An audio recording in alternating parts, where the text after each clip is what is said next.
Welcome back to the Puckn Pod. On today's episode, we discuss more NHL news, the CFL Playoffs, and finally, we discuss our favorite movie music. That's all coming up next right here on the Puckn Pod. Let's fucking go.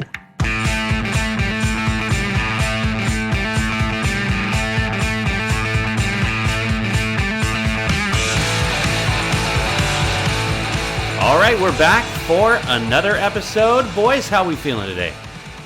I think we're feeling pretty good. How about you, Paul? How you doing?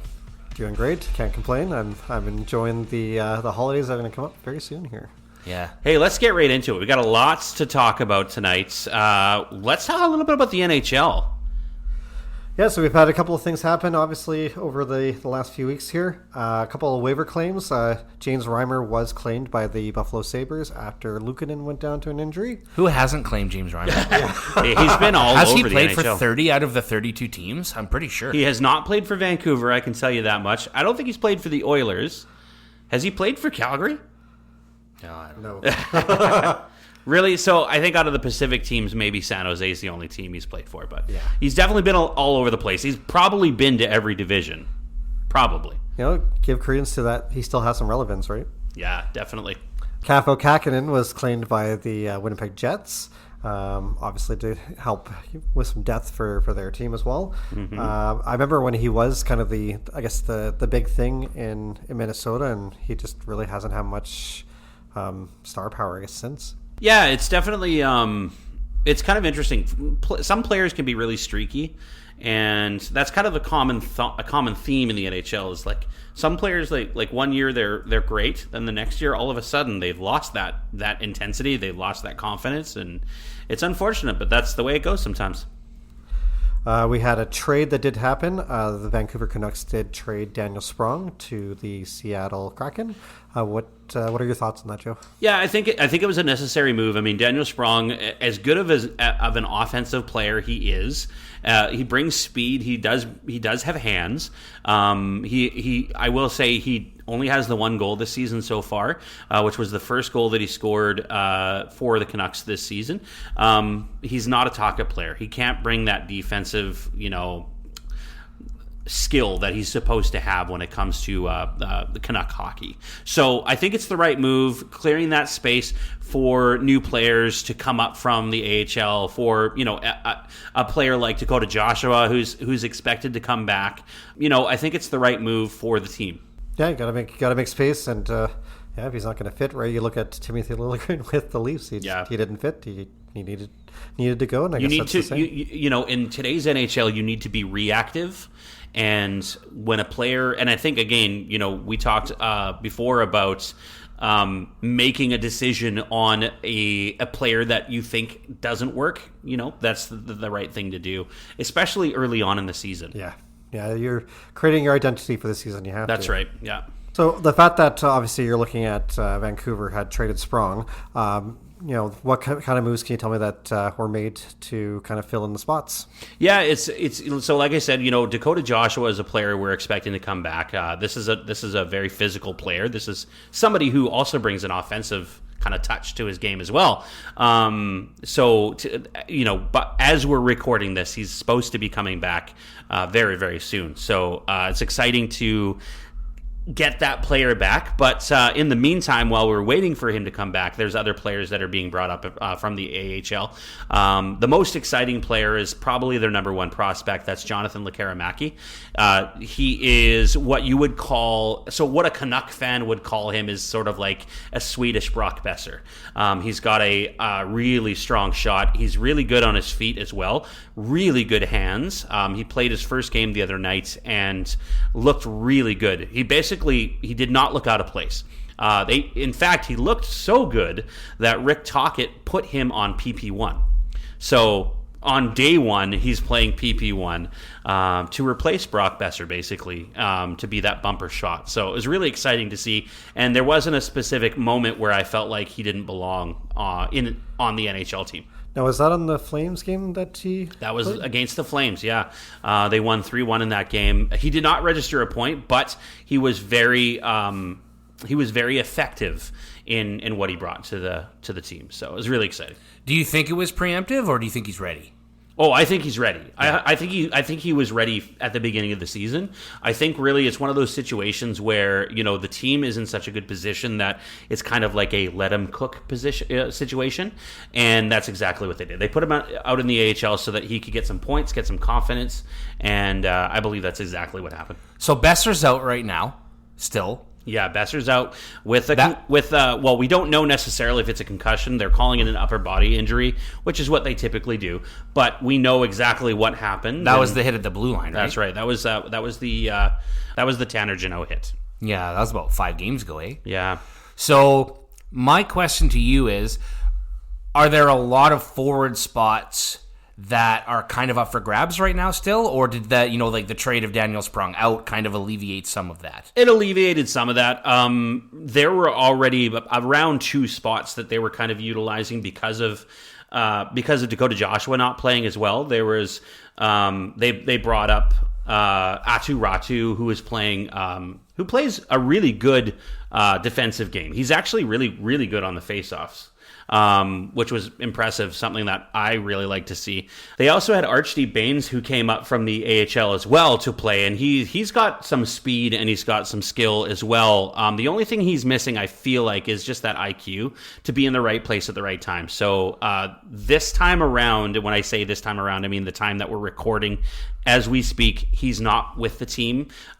They called up today. So what they've been doing is they've been doing paper transactions, more along the lines of just alleviating cap space. But the paper transactions included sending players like Lekaramaki, Artur Shilovs, Atu Ratu back down to the AHL, and then the next day they'll bring them back up again to alleviate certain cap space rules and things like that. But this time around, they didn't bring back Baines.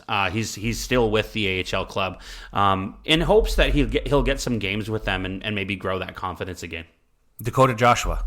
Yeah, I'm excited to have him back. It's going to be really awesome to have that physical forward to go alongside somebody like Kiefer Sherwood, who's already bringing that physical game. He's the leader in hits right now in the NHL, which we expected him to be a hitter. We didn't expect him to be this good of a hitter this early.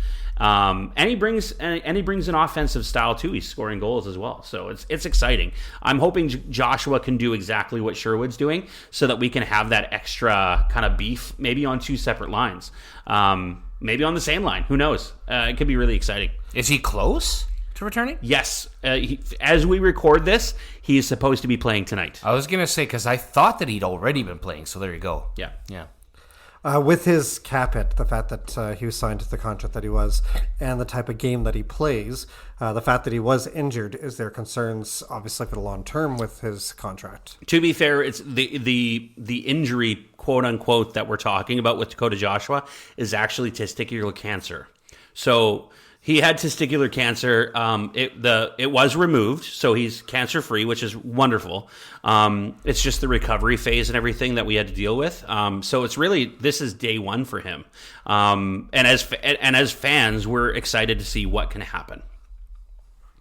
Considering the fact that Silas had quite the playoff that he did this past season. Is there concerns the fact that he started off the season the way that he has, and that now that he's been demoted? I would say yes, there's concerns for sure. I mean, the way we look at it, we're seeing somebody like Kevin Lankinen come in and be a starter. And the guy is incredible. He's one of the best goalies in the league at the moment, just based on his save percentage and his goals against average. But you expect that out of Shilovs as well. In fact, we all thought Shilovs was going to be the starter and Lankinen would be the backup. It's turned out to be the other way around. In Shilovs' case, though, I think really what it comes down to is just a matter of getting experience and getting more games. Because when you're just sitting on the bench game after game, you can't improve your game at that point. So there was a moment where they ended up calling up. They called up Ty Mueller and let Shilovs play a game in the AHL, so they basically reversed roles, and Shilovs ended up winning that game. So it was nice to see that he got to play some hockey. But they've called up Shilovs back again, but Lankinen's still getting those starting minutes. So the Canucks do have a back-to-back coming up, which is their first so far this season, and it does look like Shilovs will probably get a game here. So it's just a matter of how the team plays in front of him more than anything. So what is your opinion on the Pacific division. The reason I ask is that I would say probably 4 or 5 episodes ago, we had talked about how Calgary started on fire. Well, they've kind of tailed, right? Yeah, they've kind of leveled out to what they're supposed to be. Yeah. So right now they're sitting 4th in the Pacific. We won't mention who's in 5th place because we want Joe to continue recording with us.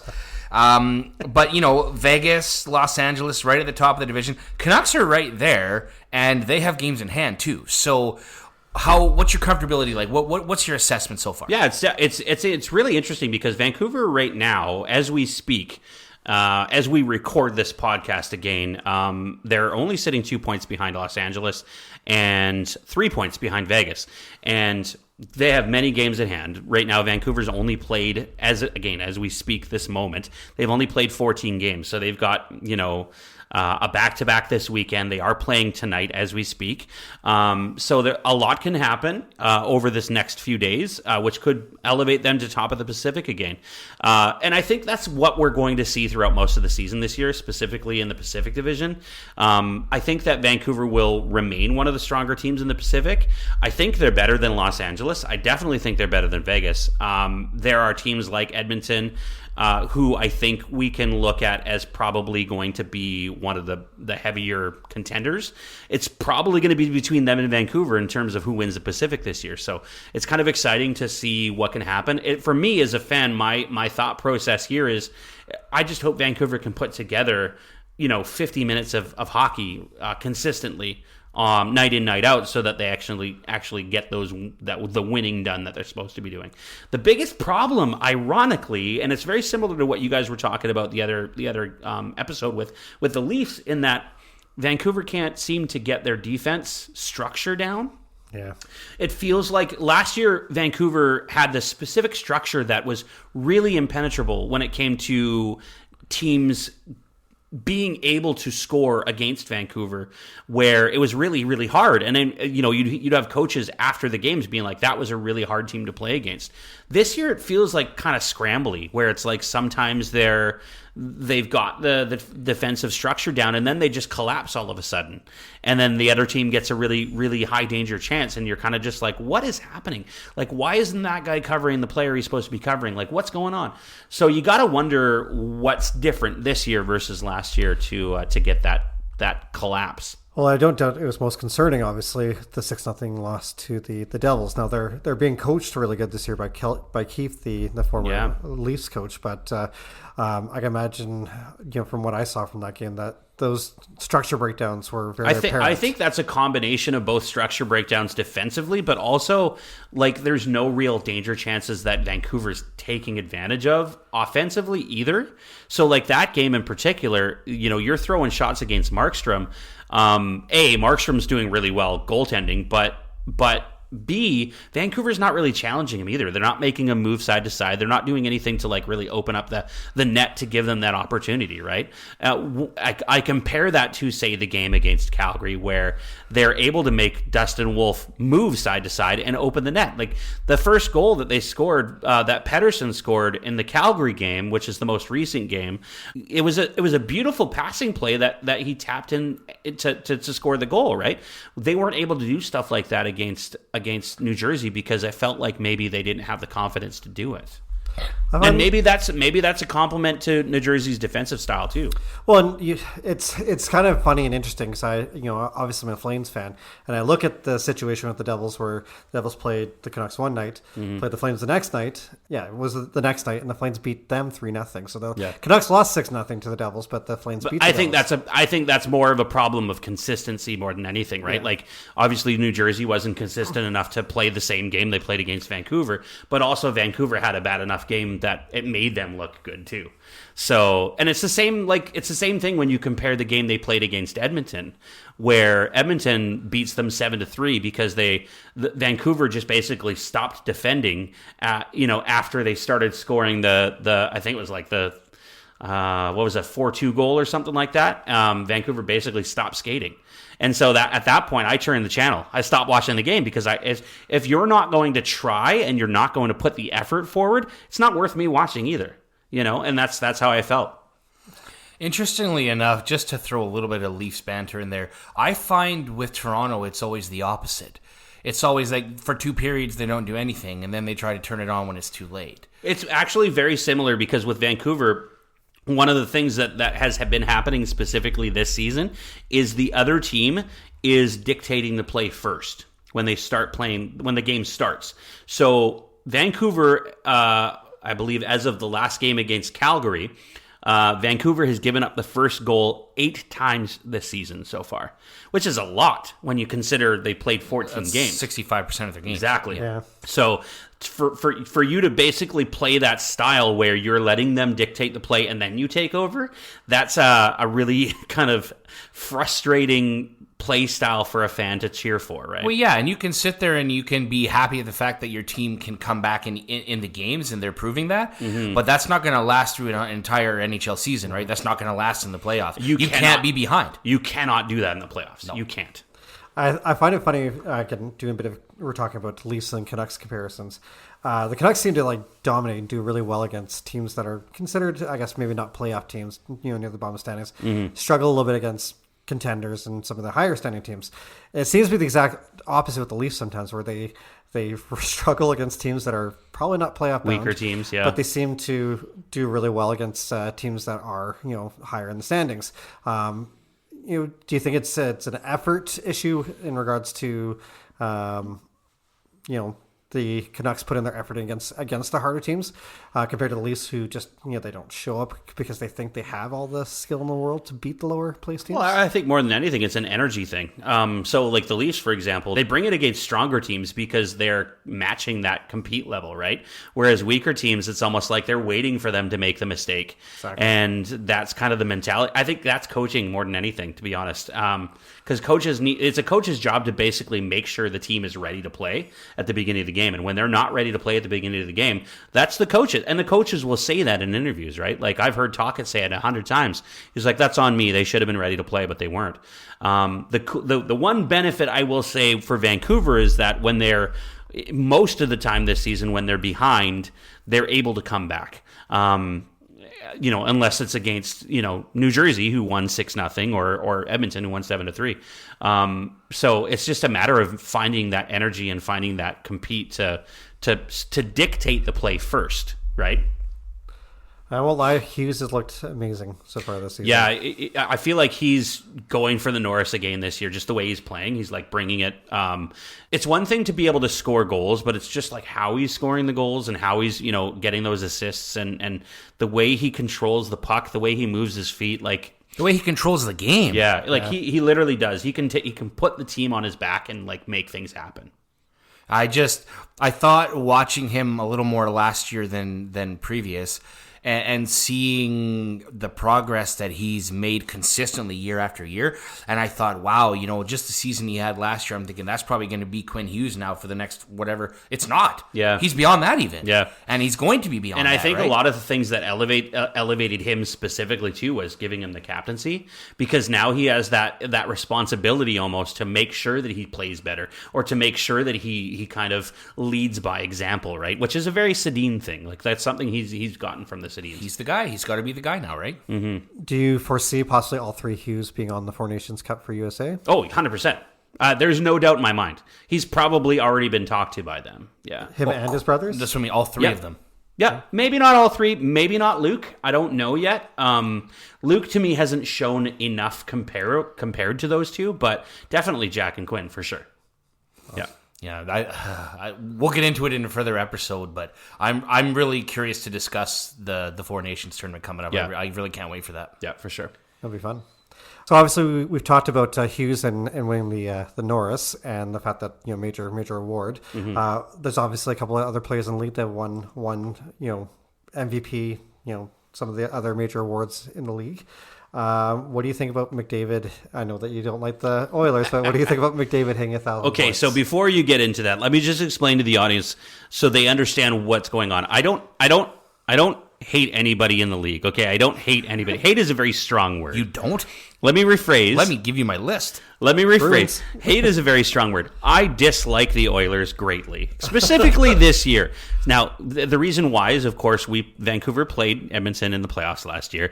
They obviously walked away and moved on to the Stanley Cup final, which is great for them. But This year, I find myself more and more frustrated with the way that McDavid seems to get away with murder out there.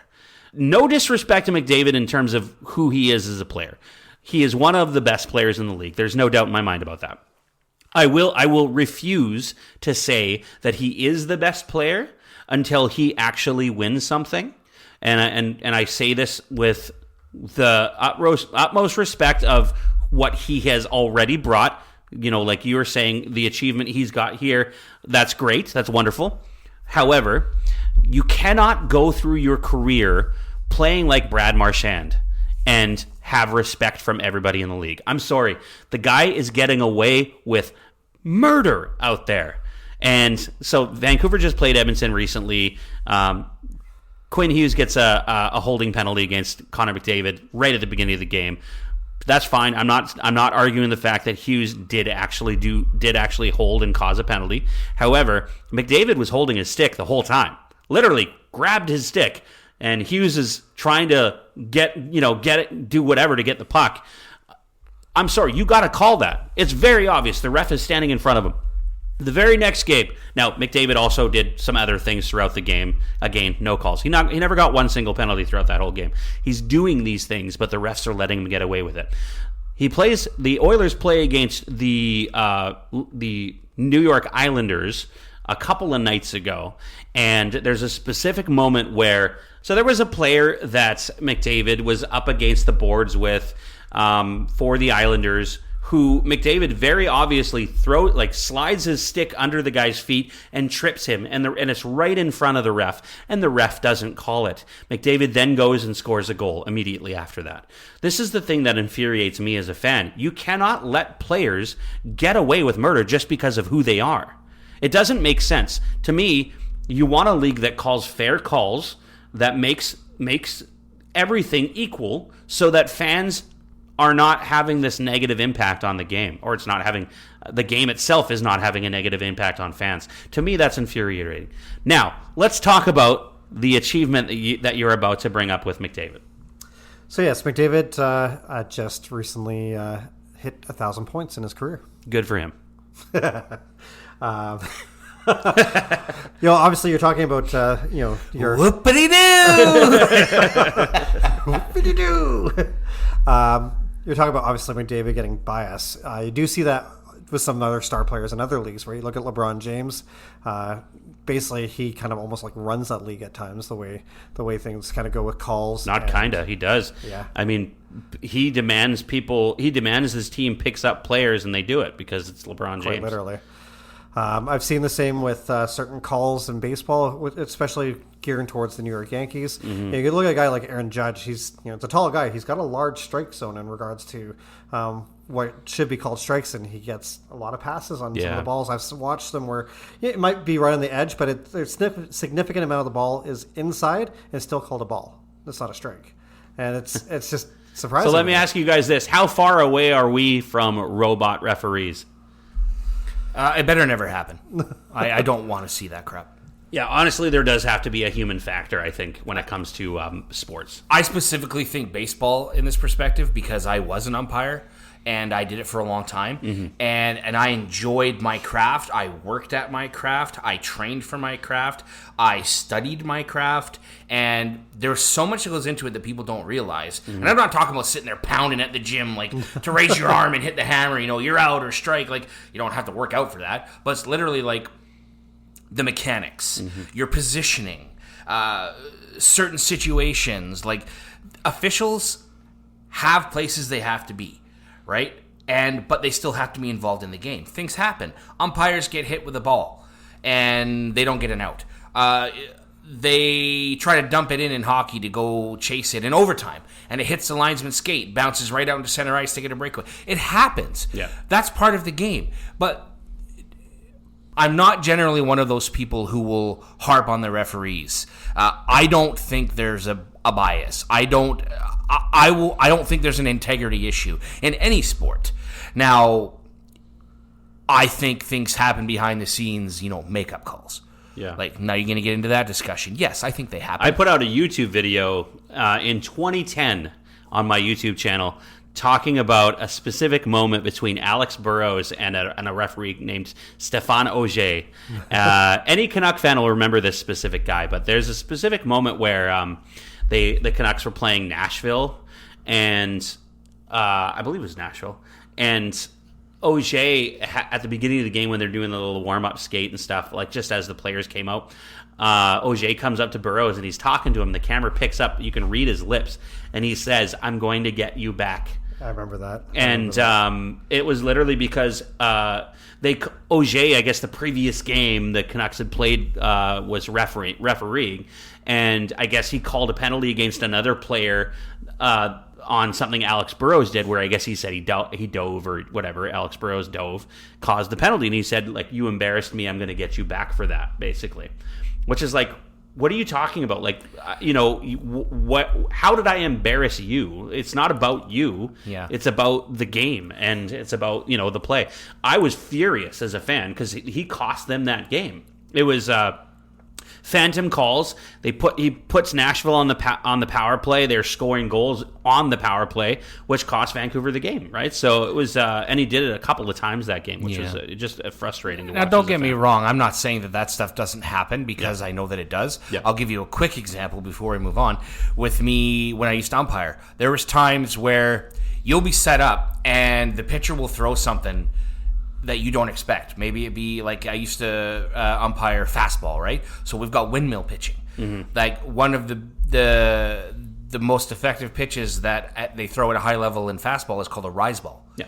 Right? And these pitches are coming in, and they're not only are they 30 feet closer than they are in baseball, but they're coming still. We're talking 100, 110 kilometers an hour, right? Mm-hmm. And there's been times where, as an umpire, you're standing there, and especially because you set up inside on the batter, the ball comes in, and it looks like it's going to be in the dirt.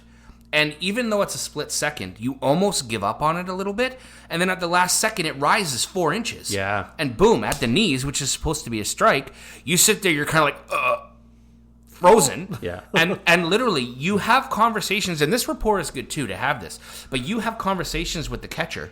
I've literally been umpiring a Western Canadian Championship for junior women. So we're talking age 18 and up. Yeah. And the catcher turned to me and said, "You missed that one, didn't you?" And I said, "Yeah, I did. Mm-hmm. I'll get the next one." Yeah.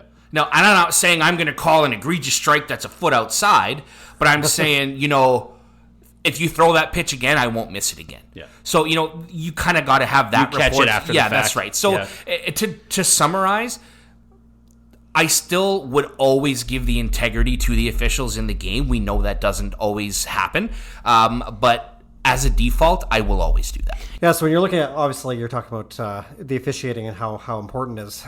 It's a little bit concerning when you do have guys like Angel Hernandez and guys like Wes McCauley that it almost seems like they either have a bias for the team that's there or just are not consistent at their job. There's exceptions to the rule, and of course, as us as fans, especially ones like Angel Hernandez, for example, who over the years, it consistently happens. Yeah. And there's instances, there's reports about it, and how you go, how does this guy still have a job? Well, and that's kind of the kind of feeling I had when it came to that specific moment back in 2010, because when he's literally coming up to the player and saying, "You embarrassed me last game," now he's made it about himself, and I'm going to get you back for that. Not only do you get him back for that in one penalty, there's a specific moment where Burrows goes up and he's trying to tip in a shot. So he goes up, there's a defender in front of him, he kind of pushes him a little bit. Not even push, it was literally, didn't even touch him.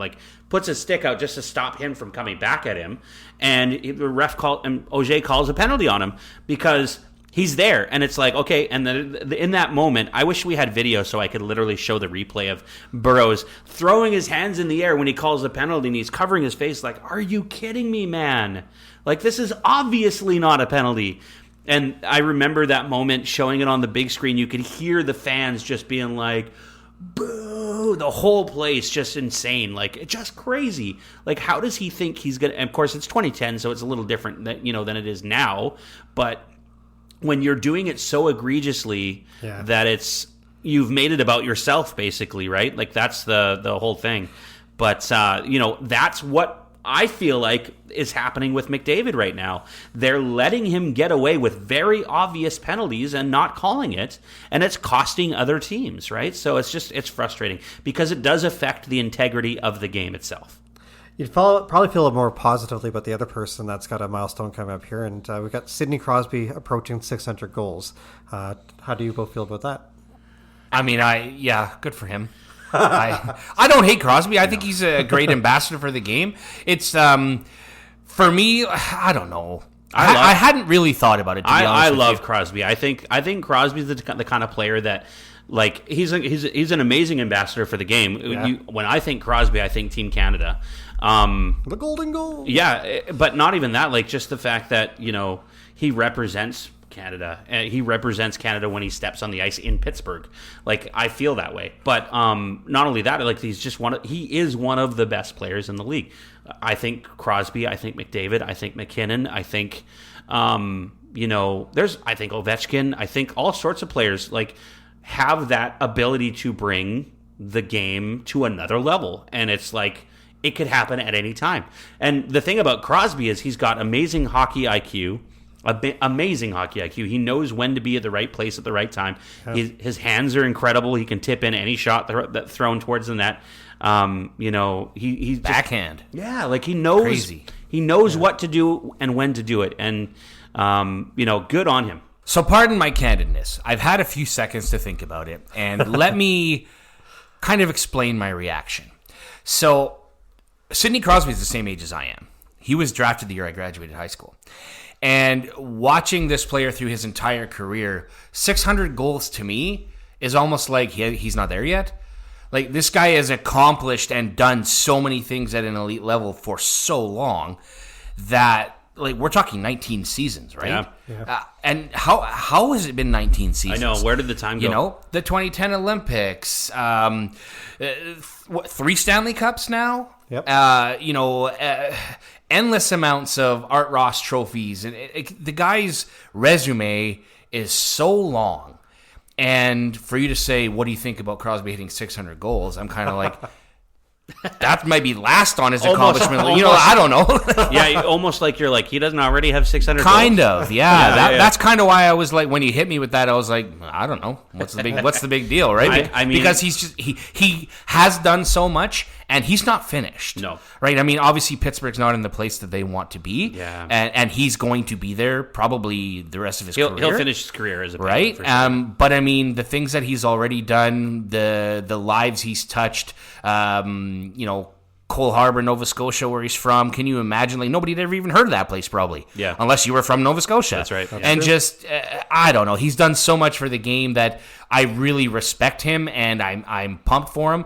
But, I mean, I'm not going to lie to you, is another one of those players who maybe not so much the last little while, probably because the Penguins haven't really been on the map. Mm-hmm. But I think of him as a whiner. A lot like Connor McDavid, to be honest with you. He's always bitching about something. And it's just like, especially being in the same conference as Toronto, you see them 4 to 6 times a year, not even including playoffs, right? So to see the little things that happen and the little things that he gets away with, it's kind of, I don't feel as strongly about it as you do about McDavid, but kind of like the same thing to a lesser degree. And honestly, like with the thing with McDavid is like, I feel like I only started feeling that way this year. Like last season, I didn't feel that way about McDavid at all. Maybe it's because we played them in the playoffs and now there's a rivalry, like a deeper rivalry. But it's just, I feel like I'm noticing it more now because of the playoffs that he's getting, because he got away with murder in the playoffs too last year. There's a specific moment where he literally takes his stick and slashes Quinn Hughes in the face, and Quinn Hughes is bleeding, and they don't call a penalty on him. So, like, that kind of stuff, to get away with that kind of stuff. And I'm sure there's Oiler fans yelling at me, being like, you're an idiot, Canuck fans suck, blah, blah, blah, blah. Okay, great, but that's just how I feel. I would feel that way about any other player if it was obvious that they were doing the exact same thing on any other team, right? Sure. And so it's just for me, for him to be the face of the NHL and to be able to do what he's doing, it just feels really wrong to me. And so that's why I have a hard time kind of appreciating McDavid in that way. Yeah, you had to wonder with him, obviously, having missed that season half, how much further ahead he'd be too, right? those kind of head injuries, sometimes you don't come back from. You see some of those guys with the concussions post career. Like you look at a guy like Wade Belak. Yeah. He Rest in peace. Didn't stick around. I won't say for what reasons. You guys can look that up. But those head injuries can be really, really hard to deal with. And the fact that Crosby was able to pull through that and still be the star power player like 3 that he times is. too, right? Like, didn't he get 3 concussions in his career? I believe so. 3 yeah, at least. all in really that, bad ones. yeah, and they were all in that space of the time that he missed Yeah. too. You look at a guy like Crosby. Yeah, like you said, he's an ambassador for the game. I think of him even like when he was in his junior years, and they were doing video interviews with him, and he was talking about how grateful he is to be a hockey player and that he could represent his country. And I think that's why he will retire a Penguin. yeah, I totally think the same thing. Like that. There was at least that one point where they were a dynasty team, right? The same where Tampa had their dynasty point kind of thing. It helps build those memories. You'll never forget a player like that because of the influence he's had in the game, and especially when he won the championships, that's his all-time high. So, speaking a little bit about the Penguins, we were talking, last episode a little bit about the fact that they're kind of on the downswing. It looks like possibly going to be sort of selling off on the team a little bit. One player that I think may end up going to a contender, specifically for the Penguins, is Malkin. Yeah. I can see him going off to try to win a cup ultimately, because Malkin will be, if he does win a cup, will be the only Russian to ever win 4 Stanley Cups. That's interesting, and I tend to agree that if the scenarios lined up, he would be the person to go. Yeah. But he also said yesterday that he doesn't want to go anywhere. Yeah, Pittsburgh is his home. He signed a contract here for a reason. Yes, yeah. He's there because of Sidney Crosby. So it's interesting. Obviously it could be just saving face, etc. Yeah, the question you have to ask is how much control does he actually have over that? Because ultimately they're going to do whatever it takes to get that cap space back. They're going to do whatever it takes to start the rebuild as quickly as possible. And if that includes selling off Malkin, I think it's going to happen. To be fair, I think Malkin will be happy with wherever he ends up, because if he ends up winning a cup, then he's going to get that record that he's looking for. Could you see him ending up with a Canadian team? Yeah, 100%. Yeah, I don't necessarily think it's Vancouver. I don't think Vancouver has the cap space to make it happen. They would have to give up somebody like Brock Besser. They'd probably have to give up a goaltender, something like that. I'm not a fan of that idea. But yeah, maybe, I don't know, maybe the Leafs, maybe Edmonton. I don't know. Edmonton, yeah. I don't think any of those 2 teams have cap space either. No, they definitely don't. There's a team for me that I think that he will go to, and it is a Canadian team, and I think he'd be the perfect fit for them. Ottawa Senators. Yeah, I'd say the same thing. Oh, yeah. Because they are surprising right now. They are hungry, and I just got goosebumps and almost threw up in my mouth. But they look pretty good. Yeah. They look pretty good. I know they're not where they want to be. They're getting there, yeah. I think. But they're turning into a bit of a scary team. Yeah. It's just their effort level, Now, their the question I physicality, ask you then is, do you see it as somebody... Do you see them as a team to be feared throughout the season, or do you see them as kind of going through a hot streak right now? No, I think that they're a team that you need to be careful when you play them. Like, you cannot play down to them because you'll be embarrassed. Yeah. I.e. Toronto. And they're a team that has been at the bottom for so long, and they've been slowly building. Then they take a step back, then 2 steps forward, then 1 step back. And right now, they seem to be primed to be in a position where they are just going to start moving up the standings in the East. Right. And, they're not going to win the Atlantic. They're probably, if they make the playoffs, they're going to be a wild card team. But they could be a wild card team that ends up being like LA in 2010 or whatever. I think it was 2010. 2012. 2012. Where they come in 8th place and boom. LA. So 2012 was an interesting year. Vancouver won the President's Trophy for the 2nd year in a row. Played LA in the first round, and LA took them out in the first round. So, and it was a shock to us as Canuck fans. Yeah. And then they ended up winning the cup. So, it makes sense that they end up going to win the cup after taking out the number 1 team. But yeah, it's definitely they have been, I wouldn't say consistently good, but they've been decent for a long time, the LA Kings have.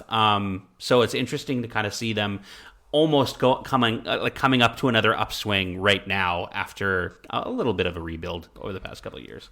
I think with a lot of teams, it's obviously still a little early in the season. Like we're approaching the quarter mark of the season, but I think with a lot of teams, you really start to get an idea of where teams are really going to start placing, kind of around that Christmas break, right after Christmas break.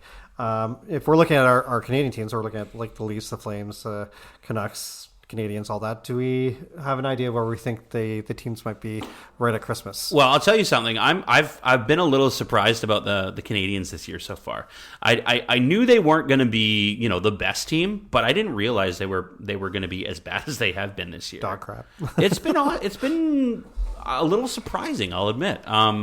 With the kind of players they have, it just seems to me like they should be better than they are. Yeah, it's absolutely terrible. I just mean, and I'm not saying I'm sad about it. I just mean like ultimately, like it just surprises me a little bit. Much like you're surprised about the Senators, right? Like the way the Senators are coming up. It just seems a bit strange to me that they are where they are. Now I have a follow-up question when it comes to the whole Senators thing. Do you think that an injury would affect the Senators negatively big time? I'm not sure that I do. I honestly just think that Travis Green has them playing as a unit. Yeah. Throughout their entire lineup, the effort level is there every shift. They make bad decisions. I tell you, I was terrified for Shabbat the other night. Mm-hmm. I thought he was going to be out again. The way he got hit, I think it was his shoulder. Yep. And he's off, and he's wincing, and he went off right away, kind of leaned over as he was skating to the bench, and I thought, oh no, not again. I mean, whatever, it's the Ottawa Senators. I don't really give a crap, but at the same time, a hockey fan, for that player, you're like, this guy's been through a lot, right? Yeah, if you look at a guy like Tim Stützle too, if he goes down, right, that's going to change. That's why I asked that question, because I thought, Stützle being one of the better players on the team, the guy's carrying the team right now. He quite literally is. It seems to me like that would affect them in a really big way. Because I've seen that happen before, where one player goes down and all of a sudden the team just forgets how to play hockey, right? Albeit you could look at the Leafs right now with Matthews being out, and they've actually played good without him out. They did that last year too, didn't they? Yeah. I feel like every time he's not in the lineup, they play well. They play really well, right? Yeah, they all seem to show up for stretches anyway. Yeah, of course. If we're looking at the Canadian teams right now, looking at the Atlantic, so we're looking at Christmas right now, where we're kind of expecting the team to be. Toronto right now is in second place in the Atlantic. Florida is in first, has a game on hand. Where would you expect to see Toronto by Christmas? I don't think there's going to be much change by Christmas, to be honest with you. Like, I think I know where my Canadian teams are going to rank by the end of the year, but by Christmas, I don't think there's going to be much change with Toronto specifically. Sure. Yeah, with Toronto, I'm with Brandon. I feel like it's going to be very similar. If they're not first in the division, they're probably around second for sure. Okay. Same with the Atlantic. Ottawa Senators are in fourth right now with an 8-7-1 record. Do we see any change by Christmas? I would like to say I think they're going to stay right where they are also, yeah. I think I see an improvement. I think that they might even surpass Tampa. Perfect. We have Canadians at the bottom of the division, 8th with a 5-10-2 in record. Do you see them moving up? How many teams are in the league? 32. Okay, we're talking division. Let's talk division. I think they're going to be 33rd. Yeah, I was just going to say the same thing. -1 on the yeah. No, I agree. I think that Montreal is probably, this is the team you're going to get for the rest of the year, unless they make some moves or something to make something happen. But I don't see a point in it. I don't think St. Louis is the guy. I don't think Slavkovsky. Holy cow! The guy they picked the other year. I don't think that he's panning out to be anything close to what they thought he was going to be. They seem to have the opportunity to draft well, but don't seem to draft well. Hey, if they're looking at trading Cole Caulfield, I will take him on my team. 100%. Talking won't. That's true too, actually. Yeah, it's a good point. Losing Laine was pretty big for them too. Yeah. That's true. That is true. We will give you that. Moving over to the Western Conference, we do have the Jets in first with the best record in the league. Any changes? By Christmas? Yeah. This is the tricky part, because I don't think so by Christmas, but I do have a prediction for the end of the year. Yeah, like honestly, the Jets, this winning streak that they're on right now is going to give them a nice little cushion for quite some time. Now, currently, they're number 1 in the league. I'm not sure that's going to stick. That being said, if they can play even a third of what they're playing now and get the goals that they're getting, you just never know. They could end up with the President's Trophy by Christmas. I don't know. It's funny. They could end up going on a cold streak. It does happen. I mean, look what happened to the Blues the year they won the Cup. They started winning all of a sudden, in January, and then boom, it was right before the All-Star. Yeah, break. and then they just barely made the playoffs, and then they win the Cup. So it's anything can happen. I foresee them holding it the whole year. They're just too complete of a team to me to move the rate. Well, then let me ask you this question: does an injury affect them negatively, like I mentioned with the Ottawa Senators? I think the only player that could really, really affect them is Hellebuck going down. Oh, I was going to say Connor. No. Connor to me is the life force of that team. Oh, so, I disagree. So the way I'm seeing it is that Connor is the energy of the team. So he's bringing the offense with him. So without him, in my mind, they're not scoring the goals that they're scoring. Hellebuck, yes, is backstopping them like you wouldn't believe, but I think that can only take you so far. Just consider who's next in line, right? And that's why I say Hellebuck. You take Hellebuck out, your goaltending is taking a downgrade significantly at that point. You're absolutely right. But the same can be said on any team, right? There isn't a goaltender in the world better than Hellebuck, Yeah. and I'm not sure there's a goaltender that close to Hellebuck. Yeah. Okay, moving our way over to the Pacific Division. We'll make a stop here in Alberta. Looking at the Oilers. Who stops in Alberta? Right to BC. Freedom. Anyway, Oilers are 8-7-1 in fifth place. By Christmas, what are we looking at? okay, I have to take off my biased hat for a second. Okay, so let's look at the Oilers, who are 8-7-1. Where are they in the standings right now? Fifth. They're fifth in the division. Pacific, yeah. I would like to say that they stay there and maybe go down. I just don't see it. I think they're probably going to be third in the division by Christmas. Calgary will probably be fifth, and LA is fourth in my mind. Kind of a flip-flop almost? Well, not LA. Let me rephrase. I think Vegas ends up being fourth, and Vancouver ends up being second. Oh, wow. That's a big jump. So I just predicted 3 Canadian teams for you in that order. Who's won then? One will be probably Los Angeles. That's my prediction. Go ahead. Yeah.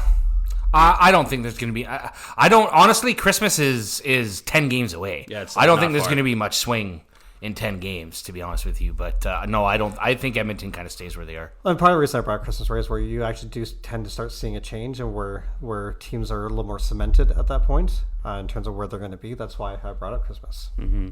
Yeah, I mean, there's roster freezes, there's deadlines, There's also waiver trades. wire. Yeah, of course. There's lots of factors, right? And I say trades because that's what Vancouver is known for, especially last year. They had their deadline trades done by Christmas. Yeah, Saturday. So yeah, it's interesting kind of to see what happens, but judging by how they play even now in November, Vancouver I'm speaking of, that decision could be made now as to who they're going to go after. So what about Flames and Canucks for you? I think Vancouver will move up the division for sure. The Flames will kind of stay stagnant. they'll flame out, if you will. Yeah. So I'm going to go with a bit of an outlier here. I'm going to say the Oilers are going to be at the top. Canucks will be second and Flames will be third. I'm going with all three. Wow. So you think the Flames are gonna get strong? I mean, now are you looking at this as a biased Flames fan, or are you looking at this sort of in a logical sense? Logical sense in the fact that you don't necessarily see it in terms of paper that the Flames have a balanced lineup, but they actually do have quite the balanced lineup. I mean, Wolf is a great goalie. Yep, Vladar's been playing really good this year too. I believe that as far as I know, their schedule coming up is a little bit lighter too, so that's going to help them move a little bit. Yeah. Canucks are consistent. That's why I see them obviously moving up as well. Oilers, to me, are the Oilers. They kind of just seem to turn it on at the right time. And it's funny because I would argue they don't turn it on at the right time. They're just streaky. Yeah, like some games they just seem to have it, and some games they don't. And they've always been that way, though, right? Like because they rely so heavily on Draisaitl and McDavid that it's like Some days when they don't have it, it's because Draisaitl and McDavid don't have it. Their defense is suspect a lot of times. A lot of times, yeah. Especially with guys like Darnell Nurse, who makes the money he makes. And we've made this argument in the past, but Evan Bouchard is not a consistent player. He's a good player, but he's not consistent. For me, I just think the negative, not because I hate the Oilers, but because I just feel like I don't have the confidence in them that I do, say, LA or Vegas. You know what I mean? Yep, I know what you mean. Like I said, it's an outlier in terms of my decision making on that, but I see little cues that could make me believe that there could be that kind of a setup by Christmas at this point. Even if it's 10 games, 10 games can make a big difference in the standings. All right, gentlemen, we've talked a lot about hockey. I think it's time we just talk a little bit about some other sports that are happening. One of them in particular that I know we've talked about in the past. You guys don't know a lot about the CFL, Canadian Football League, but we are about to have the Grey Cup, which is the championship match in the CFL. So I want to talk a little bit about the playoffs, just to sort of run down what's happened over this season. It's been a disappointing season for us BC Lion fans, unfortunately.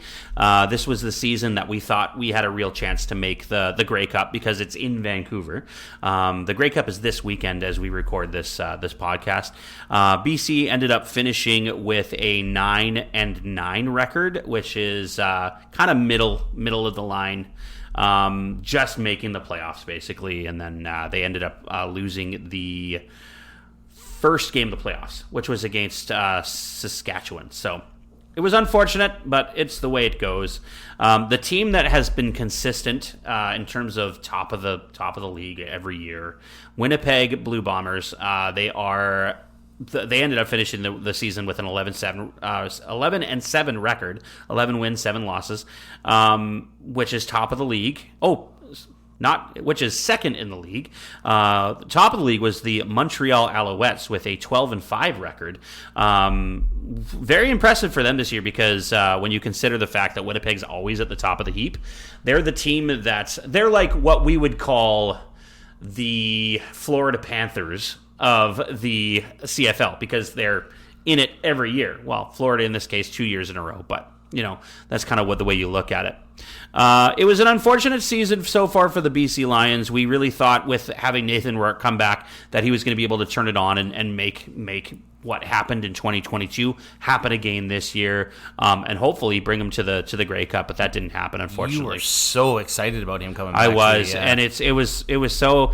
I ended up going to his first game. My dad and I went to the game, and it was really disappointing to sort of. Not that first game wasn't disappointing. I was actually excited with him, even though he wasn't the same player he was in 2022. Keeping in mind, of course, the guy hadn't played a full football game in 2 years. So even when he went to the NFL, he wasn't playing full football games. He played a couple preseason games, but those preseason games were like, you get to play a quarter, you get to play a quarter, you get to play a quarter, and that's how they were sort of testing out all their quarterbacks and stuff. So it was really unfortunate. This season was an unfortunate one for Lions fans, but we have the Grey Cup coming in here this weekend, and it is the Winnipeg Blue Bombers, of course, playing against the Toronto Argonauts. I'm going to predict that the Argonauts take this one. Only because I don't want Winnipeg to win. Winnipeg wins all the freaking time. I have friends who are diehard Winnipeg fans. We have a friend who's we all have a mutual friend. We have a mutual friend who's a Winnipeg Blue Bombers fan. And I for his sake, I'd be happy for him if they won, but I am rooting for the Toronto Argonauts to win this Shout out to our boy Frankie. Yeah, hey Frankie. I wonder if he's going this weekend. Actually, I'm sure he is. Yeah, I'm sure he is. I have another friend who's a Winnipeg fan as well, and so our buddy Frankie, he's got Lions season tickets, so he goes to every single Lions game. But when it's against the Blue Bombers, he's always a Blue Bombers fan, right? So he's from Thompson, Manitoba. So So it's going to be an interesting game. Toronto won it a couple of years ago against Winnipeg. I'm sure Winnipeg's thinking we've got to win this one to exact that revenge. But the Grey Cup is always a super fun event. I don't know if you guys are familiar with it, but the way it works, basically, it's a party for about a week. They have all these different events throughout the whole week, and they host it in different cities every year, right? So this year is in Vancouver. I was living in Vancouver in 2011 2011 when they had it in Vancouver again. And that year, BC ended up going to the Grey Cup, and they won it that year. So it was really exciting. 2011 was a big year, eh? Yeah. Holy smokes for Vancouver. It was. It was really it was a huge year in Vancouver, and of course following 2010, which was also a big year in Vancouver too, with the Olympics. So yeah, it's always a good time. Big parties. They used to do a thing called the Vanier Cup, which is the university kind of championship game. They would do it like I think it was either the night before the Grey Cup or a couple of nights before. In 2011, I went to the Vanier Cup. I got tickets to the Vanier Cup and got to watch that, and that was some really fun football to watch too. And it was for the championship. So I don't think they do that anymore, though. I think they do the Vanier Cup on a different time now. So. Yeah, it's unfortunate. But as disappointing as I was to see the Lions lose to the Saskatchewan Roughriders in the first round, it's going to be an interesting sort of Grey Cup to watch. And in case you guys didn't know, the Jonas Brothers are going to be doing the halftime show. It's funny you say that. I was just looking up the history of the halftime shows. Yeah. And because obviously the Jonas Brothers aren't Canadian, generally they have Canadian acts, not maybe necessarily headlining, but as part of the show. And last year they didn't have a Canadian band either. They had Green Day. Yeah. But I mean, up to that, they've had the Arkells, the Lumineers, Alessia Cara, Shania Twain. Imagine Dragons. What's that? Imagine Dragons. Imagine Dragons. Before that, I think Headley, Marianas Trench, Carly Rae Jepsen, Justin Bieber, Gordon Lightfoot, like some iconic music people, right? And it's interesting when I heard the Jonas Brothers, I was like, really? Well, I think a lot of it actually comes down to the fact that Amar Doman, who is the owner of the BC Lions, it was his responsibility to basically get the act for the halftime show. And I don't know if you guys are familiar with this, but every year for the last 3 years now, they've had a concert to open the season. And so this year, I believe they had 50 Cent, if I remember correctly. And, last season it was LL Cool J was one of these. I think it was last year was LL Cool J. So this year was 50 Cent. Last year was LL Cool J. Is it 2001? Or 1998? And then the year before last was the One Republic. So, and that was a really good show the first year. So, they've actually, all three have been really, really good shows, really fun shows. And so that's kind of what has sort of been the thing now with the CFL is doing these concerts to draw fans in and get them excited about football again. And it's working. It's brought people back to come watch BC Lions football again. So we're really hoping that this is a good off season for BC. But before that, of course, we've got the Grey Cup this Sunday, and it's going to be, by the time people are listening to this podcast, we'll already know who won the Grey Cup, and maybe we'll already know what's happened in the CFL in terms of off-season moves and stuff. So it'll be kind of interesting. Well, I'm a major Stampeders fan, obviously living in Calgary for a good portion of time. I know. Sorry, I love that. I know you love it. Come on, Stampeders are great. I was brought up watching the Argos with my dad, so I'm an Argos guy for the Grey Cup too. Oh, interesting. Okay. So you're rooting for the Argos too then? I am. Okay. Well, there's nothing wrong with that. Gentlemen, we are coming down to the point now where we got to talk a little bit about some entertainment. Let's talk a little bit about our favorite movie music, because we you, me, and you, we all talk about music all the time. You, me, and you. You mean me? Well, I was going to single Paul out, but actually, all three of us love music, and all different kinds too, and we love movies. So let's talk a little bit about our favorite music from movies. Brando, let's go with 3 here. What's your number 3? Yeah, okay. What I'll do after I name mine, I want to see if you guys sense a bit of a theme. You probably will. There's usually a theme with Brando. There's usually a theme with me. My number 3 favorite soundtrack, Dazed and Confused. Ooh. Yeah, I'll just kind of maybe mention some of the big hits from that. I'm not as much of a score guy as I am like actual songs that are played. For me, music triggers memories. And although, the classics like the theme from Jurassic Park, Lord of the Rings, Harry Potter, all these things they're just amazing, right? But for me, it's the song that that hits at the certain time in the movie or the certain scene or the certain lead up to what's going to happen that just goes, yeah, that's the one. That's exactly the right pick for that time. I'll just name it. You have a joint? Be a lot cooler if you did. All right. All right. I'll just name a couple of the big hits from this one, and we'll move on to Paul. I would say Tush, ZZ Top. What a great song. Just one of those things you got to snap your fingers, tap your feet every time you hear it. Cherry Bomb by the Runaways, kind of a classic. Cherry Bomb. The one song that I looked forward to hearing every single year on this day, that was the last day of school, and that's School's Out by Alice Cooper. Fox on the Run by a Canadian band named Sweet. Nice. Yes. And probably your dad's favorite band, a song called Love Hurts by Nazareth. Yeah, I grew up with that song, man. Yeah. So that's my number 3, Dazed and Confused. I've actually never seen that movie. I haven't seen it in a very long time. I find that surprising. Yeah. So looking at my number 3, this should be no surprise to anyone, considering the movie was in one of my top movies. The Inception soundtrack or score from that movie, to me, was one of the selling points of that movie. Besides the story, the acting, and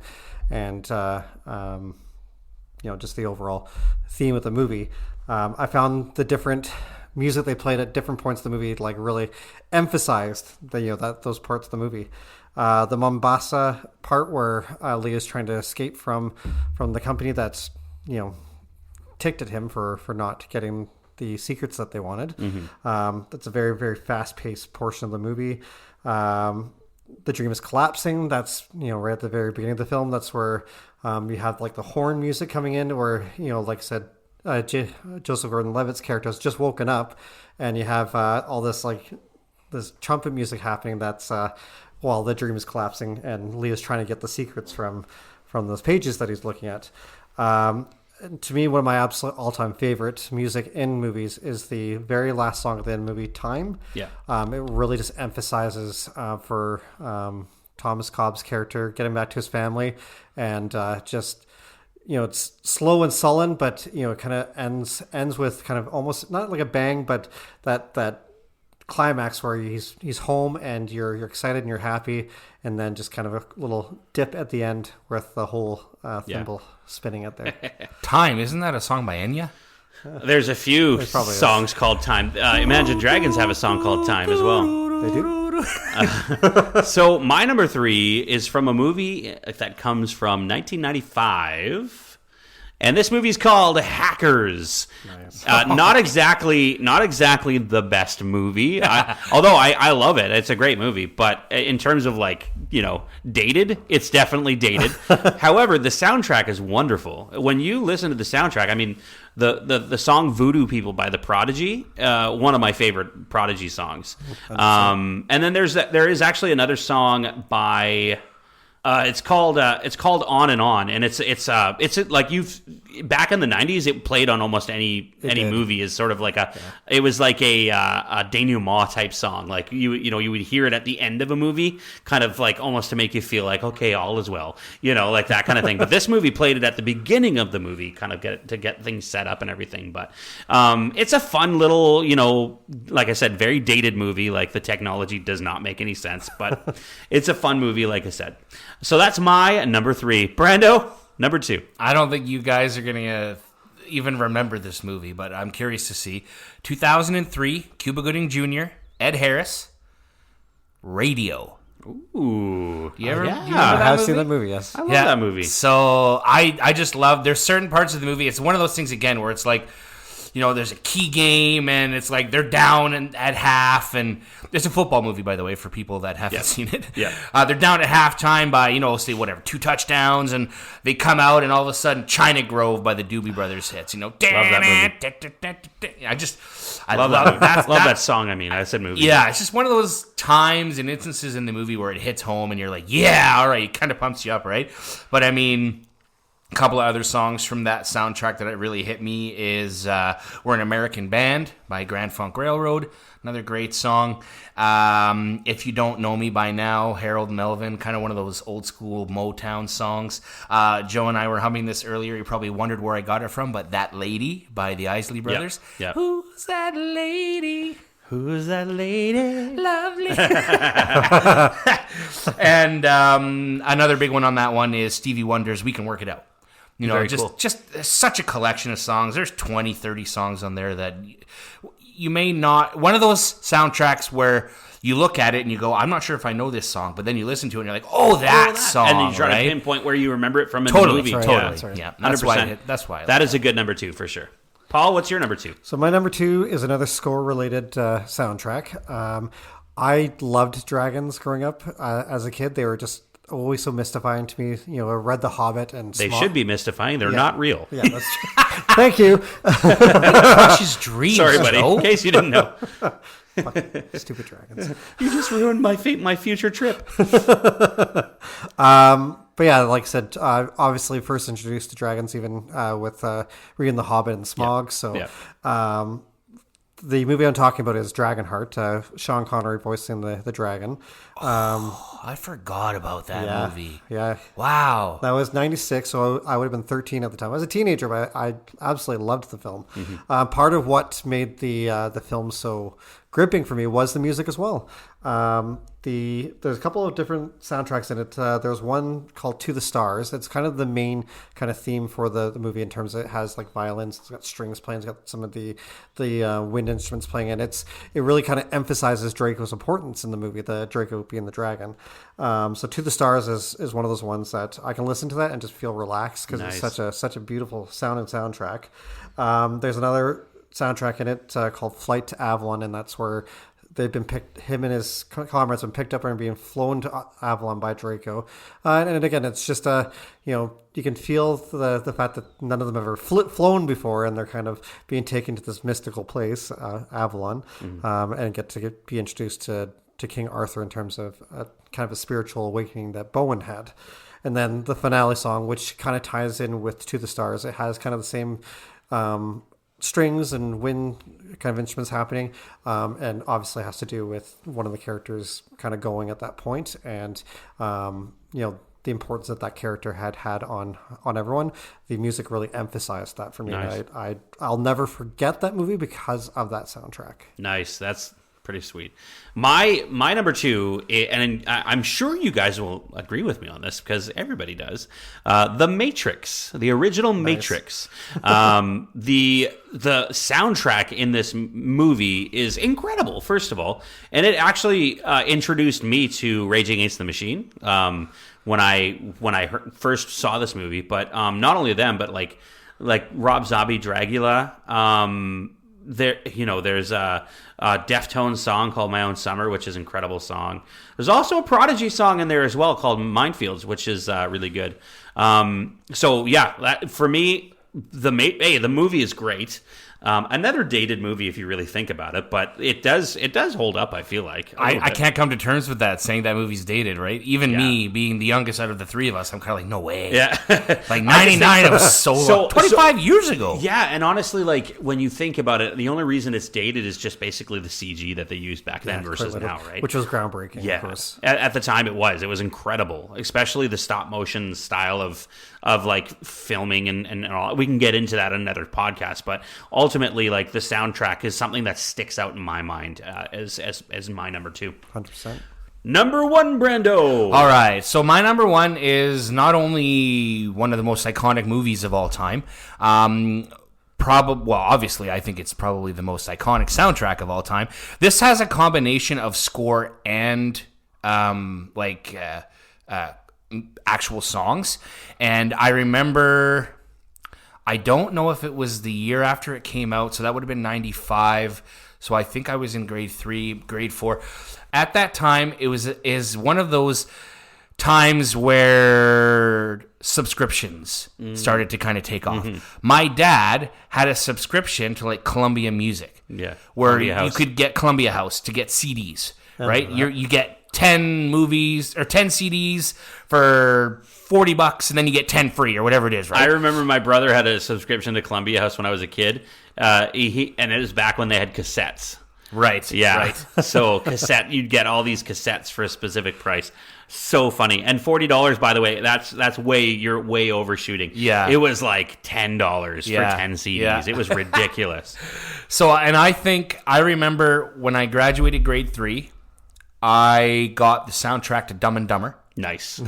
The very next year, I got a Swiss Army knife and the soundtrack to this movie, Forrest Gump. Oh, Nice. yeah. Now, I know that Incredible. there's an incredible amount of songs in here, but I literally do want to highlight some. There's probably not one that you guys don't know. Right. Hound Dog. Yeah. Elvis Presley, right?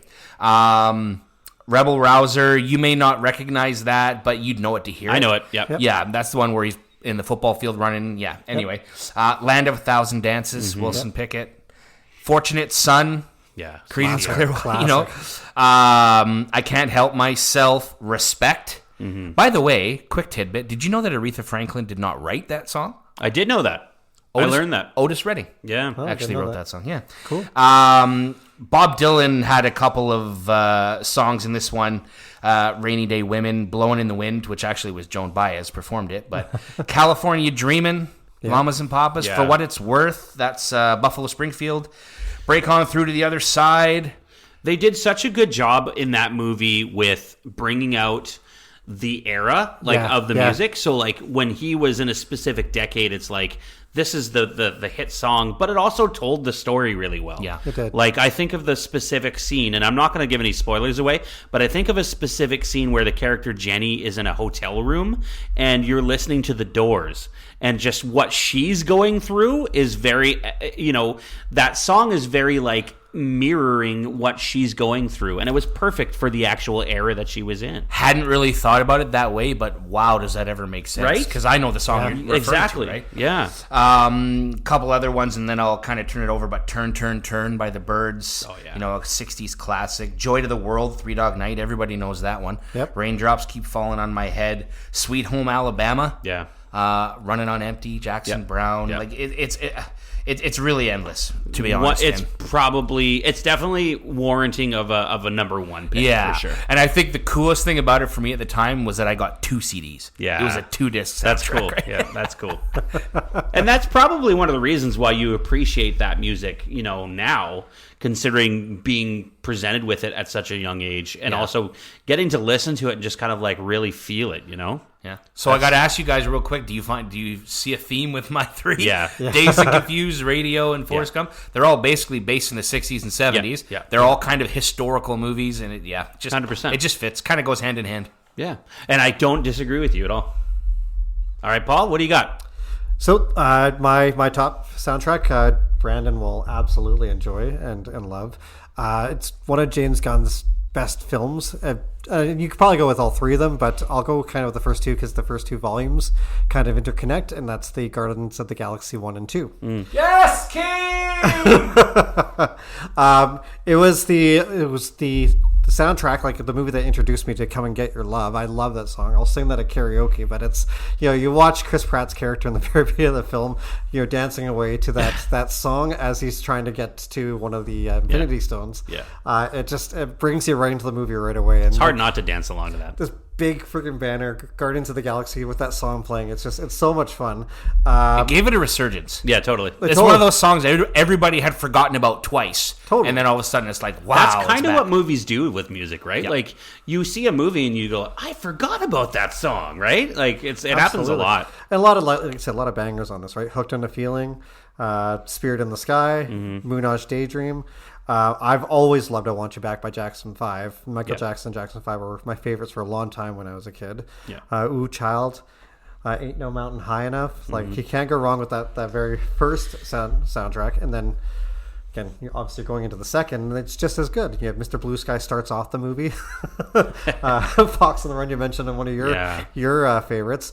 The chain for the trailer, and then having it be the main focus of music throughout the film, like totally made Guardians of the Galaxy 2 that much more fun than the first one was. And the first one was a lot of fun.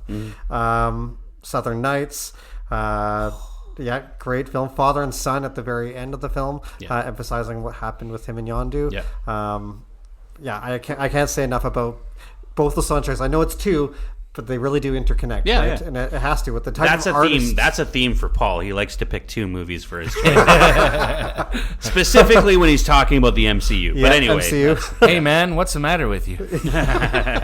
And, of course, Sam Cooke and Bring It On Home to Me. Yeah. So, we talked a lot about this before we started recording, and we were talking about like what we were going to do. Originally, we were going to say this is our top favorite soundtracks. But we agreed that we were going to call it our top music because my first choice is actually not a specific soundtrack. It's actually a specific score, or a song specific to a movie. But it's what I would consider one of the most kind of memorable songs. When I think of it, it gives me goosebumps. When I hear it, it makes me excited and giddy. And you know, I can compare it with, say, like the Star Wars theme song, but that's not the song I'm choosing. The song I'm choosing is the Superman theme song. And I'm like, come on, man, you're killing me here. Let's go. The reason behind it is I grew up a huge Superman fan. I remember being a little kid watching the Christopher Reeve Superman with my dad, and it just made me feel like I could do that. That could be me. You're in awe of the character, I would right? wear a cape. I would run around the house wearing my red boots, and just that was me as a little kid. Tidy readies. I remember going to the movie theater to see and you're gonna think this is hilarious, but going to see Superman Returns, which is the one with Brandon Routh, and it's the first time I'd seen a Superman movie in a theater. Okay. Oh, cool. Because you consider the Superman movies that I'd seen were all Christopher Reeves, so I was a kid when these movies came out. Yeah, me too. And we didn't have a movie theater in my town growing up, so for me it was watching, you know, a VHS version or whatever. So I get to go see the Brandon Routh version of Superman Returns, which, again, not the best movie in the world. However, the moment I heard the Warner Brothers sound, you know, the Warner Brothers, and then you hear that's the Superman theme song. Yep. The Warner Brothers one, which is like I think that's actually not Warner Brothers. Anyways, I'm not going to promote them. Here we go. When you hear their soundtrack and they have just a little tinge of in their sound, in their intro thing for the Warner Brothers logo, and then it fades out, and then you hear dun dun dun dun dun dun dun dun dun. Yeah. Dun, dun, dun, dun. I'm getting goosebumps thinking about it right now. And then just that dun, dun, dun, dun, and it's just like, yes! It just like made me feel so excited to see this movie. Yeah. And it made me sad that they never used the song in the newer Superman movies, because that, to me, epitomizes Superman. That song epitomizes Superman. And that is what a song should do for a character, for a movie. To me, that is my number one when I think of soundtrack, when I think of song for a movie, representative of a movie. To me, that is it. As a little kid, Superman 3 was one of my favorites. I feel like that was really impassioned. Well right? done. Yeah. Well done. Yeah. But like, honestly, when I think about it, that's it. Like, because I feel that way about Star Wars too. But I've seen the Star Wars movies in theaters. I've gone back and seen them, and it's very exciting every time I hear it. But the Superman, because I've only heard it the one time, seeing Superman Returns, I went back after seeing the movie one time and knowing how bad that movie was. Again, it's not a great movie, but I went back to see it in a bigger theater to listen to that sound one more time, get that feeling, because that's what it does to me. Well, I was just saying, like, Superman 3 did that for me, and like hearing that was one of my favorite movies as a kid. Richard Pryor was great in it. But he was awesome. Like the different dynamics that Superman went through in that film too, where he was good, bad, good again, having, losing his powers, getting his powers back, all those kind of things. It was just one of those theme songs. As soon as it came on, you're like, oh, I'm so excited, it's Superman. And I remember that as a kid. It was great. It does. It builds you up. It gives me goosebumps now thinking about it, because I remember that feeling. I felt the same way about Annie. The sun will come out tomorrow. Yes, that's probably the most singing we've ever done on this podcast. It's not going to be the most moving forward. We'll do a karaoke one But day. yeah, I mean, that the way it made me feel. That's why I chose it as a song specific to my choices, because that's it. I feel it in my heart. Like, that is the one sort of song that I can think about that really makes me emotional when I think about it. And that point in the song when it hits and you just want to put your hand up in the air. Da, da, da, da! Yeah. Oh man, such a great score. That score was written by John Williams, who, of course, is the same person who wrote the Star Wars theme song and score. So it makes sense you'd get the same emotional kind of feeling behind both. But Indiana Jones, too, I think. That's right. Jurassic Park. Yeah. So, you think about the way those songs make you feel. And, like, for me, that Superman song is so close to home just because of the fact that I grew up being such a fan of the character and wanting to be Superman. That was the hero I wanted to be when I was a kid. So yeah, it definitely has that emotional feel for me.